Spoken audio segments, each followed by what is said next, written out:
So, God understands the human need to connect. How do I know?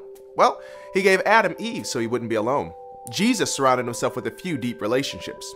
Paul set up the early church as a tight-knit group rather than a place. There was simply community. God created us for community. Jesus illustrated community. The church practiced community. So that's your goal, to connect the faith of your few to a community. So how do you create this community? It's really pretty simple. It means you show up. You choose to be present.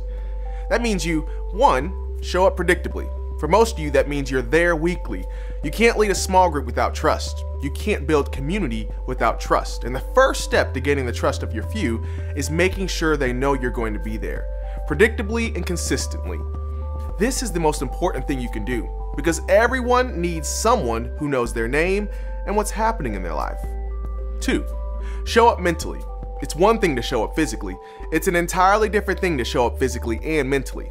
When you show up mentally, you commit to engaging your few in meaningful discussions and to listening, really listening to what your students have to say.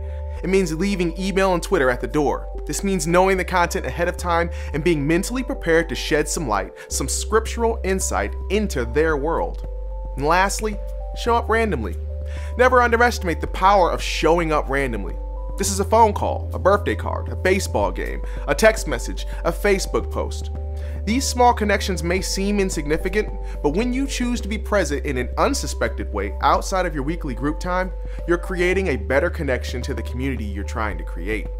And this kind of community will grow and encourage authentic faith. They'll begin to trust you when you show up predictably, show up mentally, and show up randomly. You can't be present for everyone, but you can be present for a few.